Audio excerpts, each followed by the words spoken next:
So I was walking down the park and I see this guy sitting on a bench. And trust me when I say, I've never seen a worse case of acne.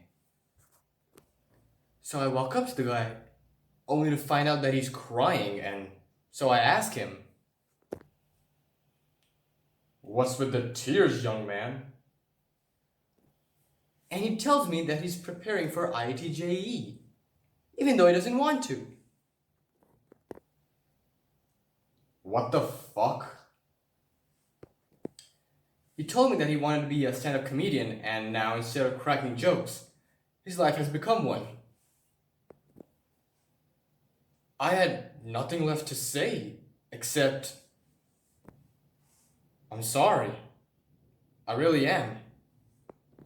And for those of you who live every moment to the fullest and don't know what Iit-Jee is, it's basically an exam that brain-dead 17-year-olds give in order to become an IITian. Because according to an Indian mindset, if you're an IITian, you have a big dick. And in order to prove to society that you indeed have a big dick, you run the rat race. And you don't just put on your shoes and go. You need training. You join institutions that cater towards desperate people who think that their entire career revolves around joining a single college. I built an entire Lego Star Wars set when I was 12. How am I not fit to be an engineer? The worst part being that the 17-year-old kids who give the exam were seemingly purposeless when they were 15 and all they did was play PUBG and masturbate to anime titties. Some of them still do. Don't get me wrong.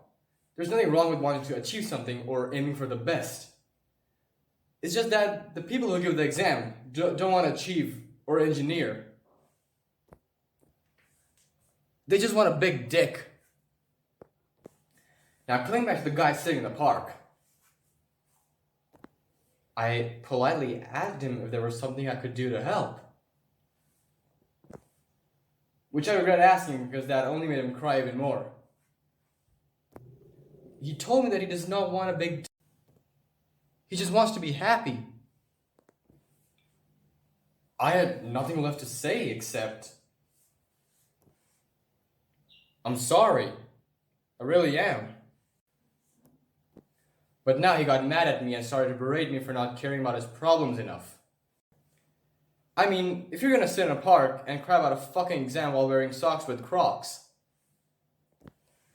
don't mind me for not giving a flying shit about your fucking problems.